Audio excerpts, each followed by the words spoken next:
Matic Kašnik, sem študent drugega letnika podiplomskega študija na Fakulteti za gradbeništvo, program arhitekture. Moja pot tu se je v bistvu začela, že takoj, ko sem prišel na faks, sem bil vključen v društvo študentov Fakultete za gradbeništvo. Tega sem kasneje prevzel, sem ga vodil 3 leta, sem tam dosti izkušenj dobil. Sodelujem v študentskem svetu, v raznih senatih, na faksu, komisijah senata.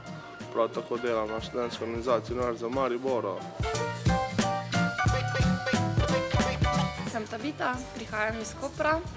Sem tudi kot Matic študentka drugega letnika arhitekture na Fakulteti za gradbeništvo. Stanujem v študentskem domu 13, soba 224. 3 dobre lastnosti, težka bo, mogoče vedno nasmejana, pozitivna, komunikativna. Slabe pa, da sem preveč trmasta, preveč pričakujem od drugih, mogoče.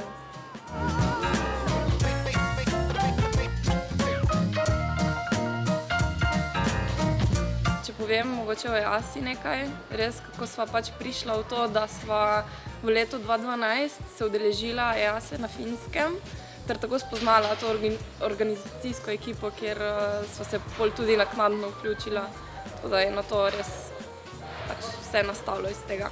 Kaj je EASA? EASA, pač kratica, pač po angleško European Architectural Student Assembly, pač združenje študentov arhitekture. Tu prije cirka 500 študentov iz Evrope in širše. Pač 14-dnevne delavnice potekajo, imaš se fajn, ful veliko novih ljudi spoznaš, ful dobra izkušnja.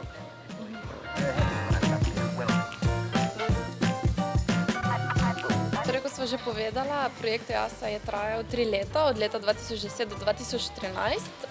Lani julija smo dobili srebrni grb občine Žužemberk kot priznanje, da smo pripomogli k obogatitvi oziroma k postavljanju mesta Žužemberk na svetovni zemljevid. In letos tudi sva seveda dobila Plečnikovo medaljo, oziroma sva med dobitniki Plečnikove medalje, kar je res velik dosežek za en tak projekt in smo zelo ponosni na to lahko. Faks? Šola. Študij? Šola. Torek? KMŠ. Punce?